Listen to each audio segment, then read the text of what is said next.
Assalamualaikum warahmatullahi wabarakatuh.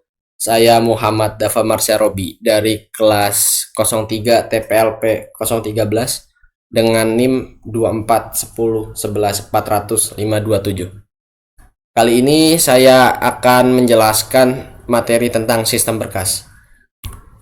Ini adalah sedikit tentang sistem berkas. Dalam dunia komputer, semua data, baik dokumen, gambar, video, maupun program disimpan di media penyimpanan seperti hard disk, SSD, atau flash drive.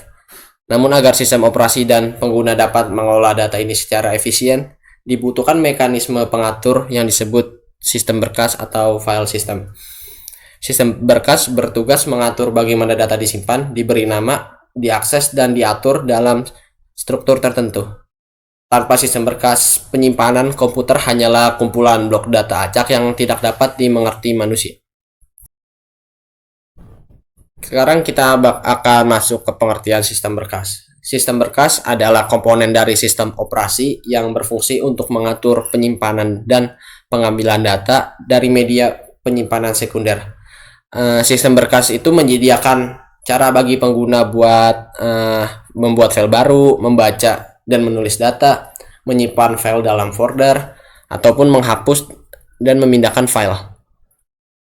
Setiap sistem operasi memiliki sistem berkas berbeda-beda. Seperti di Windows itu ada FAT32 dan NTFS. Terus di Linux ada EXT3 sama EXT4. Terus di macOS itu ada APFS. Terus kalau di Android itu ada EXFAT atau juga EXT4. Sekarang kita masuk ke fungsi dan tujuan sistem berkas. Sistem berkas itu memiliki beberapa fungsi utama. Yang pertama ada manajemen data untuk menyimpan data dalam struktur terorganisasi agar mudah ditemukan. Jadi pengguna tidak perlu susah payah untuk mencari file yang kalau sudah di manajemen datanya. Terus yang kedua ada kontrol akses, yaitu untuk mengatur siapa yang boleh membaca, menulis, atau menghapus file. Jadi pengguna bisa mengatur, jadi selain pengguna tidak bisa membuka, menulis, atau membaca, apalagi menghapus file tersebut. Terus yang ketiga ada keamanan dan proteksi, yaitu mencegah kerusakan dan akses ilegal terhadap data. Yang keempat ada efisiensi ruang, yaitu mengelola ruang kosong di penyimpanan agar tidak terbuang. Yang keempat ada abstraksi untuk pengguna. Jadi pengguna tidak perlu tahu detail teknis penyimpanan, cukup berinteraksi dengan nama file dan folder. Contohnya saat kamu membuka dokumen TXT, sistem berkas menerjemahkan nama file itu menjadi lokasi fisik di disk dan membuat isinya ke memori. Sekarang kita masuk ke struktur sistem berkas.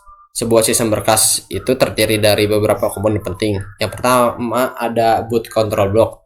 Itu berisi informasi sistem operasi untuk proses booting. Yang kedua ada volume control block atau super block untuk menyimpan metadata volume seperti ukuran total dan blok kosong. Yang ketiga ada directory struktur, yaitu untuk menyimpan daftar file serta posisi fisiknya di media penyimpanan.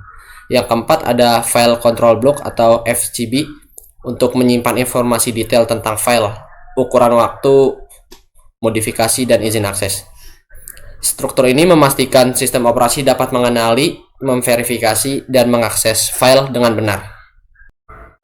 Sekarang kita masuk di operasi dasar pada file. Jadi sistem berkas itu memungkinkan berbagai operasi, diantaranya yang pertama ada create, yaitu membuat file baru dan mencatat di directory.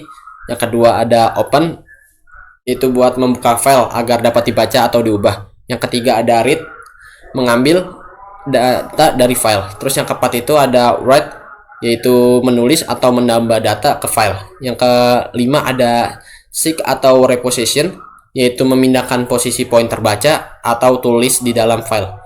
Terus yang keenam ada delete, yaitu menghapus file dari sistem berkas. Yang ketujuh ada truncate, yaitu mengosongkan isi file tanpa menghapusnya. Semua operasi ini dijalankan melalui sistem call oleh sistem operasi seperti Windows API atau Linux kernel. Sekarang kita masuk di struktur directory.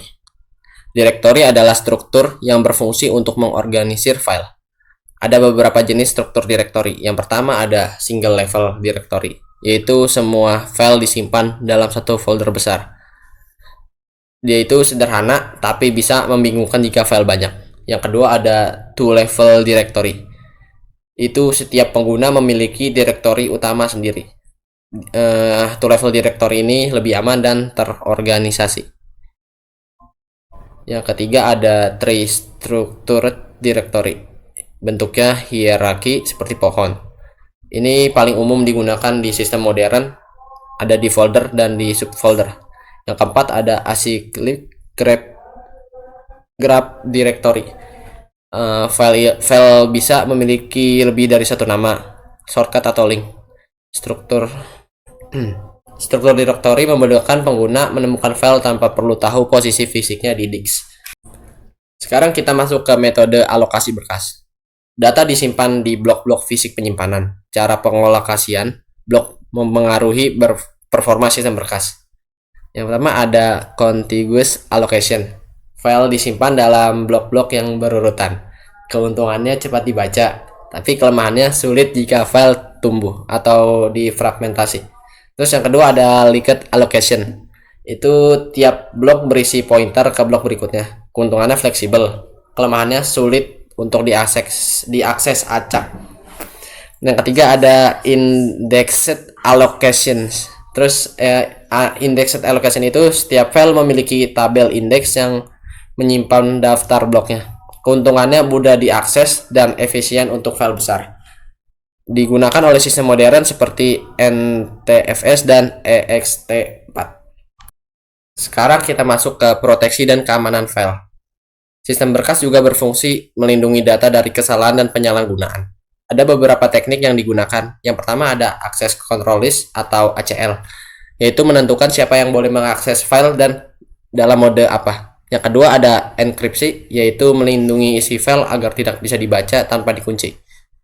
Maksudnya tanpa kunci. Yang ketiga ada backup dan journaling, yaitu menyimpan log perubahan agar data bisa dipulihkan jika sistem rusak. Yang keempat ada permission bridge atau RWX, yaitu seperti Linux, seperti yang ada di Linux, menandakan hak read, write, execute untuk user, group dan other. Contohnya file system di Linux hanya bisa dimodifikasi oleh root. Sekarang kita masuk ke manajemen ruang kosong. Sistem berkas juga perlu tahu bagaimana dari penyimpanan yang masih kosong. Ada beberapa metode manajemen ruang kosong. Yang pertama ada bitmap, yaitu menggunakan bit 0 atau 1 untuk menandakan blok kosong atau terisi. Yang kedua ada linked list, yaitu menyimpan alamat blok kosong berikutnya. Yang ketiga ada counting, yaitu mencatat jumlah blok kosong berurutan untuk efisiensi. Tanpa manajemen ruang kosong yang baik, sistem bisa kehabisan blok atau mengalami fragmentasi parah. Sekarang kita masuk ke contoh implementasi sistem berkas. Yang pertama ada FAT32 atau File Allocation Table. Umum ada di flash disk dan kartu SD. Dia mudah digunakan tapi tidak mendukung file lebih dari 4 GB. Yang kedua ada NTFS atau New Technology File System, digunakan di Windows modern, mendukung security descriptor, compression dan journaling. Yang ketiga ada ext3 atau ext4, digunakan di Linux, mendukung journaling ukuran besar dan performanya tinggi. Terus yang keempat ada APFS, itu atau Apple File System, digunakan di macOS dan iOS, dirancang untuk SSD dengan enkripsi bawaan dan snapshot. Sekarang kita masuk di tantangan dan perkembangan sistem berkas. Sistem berkas terus berkembang karena teknologi penyimpanan berubah. SSD menggantikan hard disk. Karena sistem berkas butuh manajemen blok yang lebih efisien dan SSD lebih efisien. Terus ada cloud storage, itu memerlukan sinkronisasi antar perangkat. Terus yang ketiga ada file system baru seperti ZFS dan BTRFS, itu menawarkan self healing dan data integrity checking. Kesimpulannya, sistem berkas merupakan bagian penting dari sistem operasi yang menjembatani pengguna dengan perangkat penyimpanan. Tanpanya, data tidak akan dapat diorganisir dengan baik. Dengan memahami konsep sistem berkas, mulai dari struktur, alokasi, hingga keamanan, kita bisa lebih menghargai bagaimana komputer menyimpan, mengatur, dan melindungi informasi. Sekian dari saya. Wassalamualaikum warahmatullahi wabarakatuh.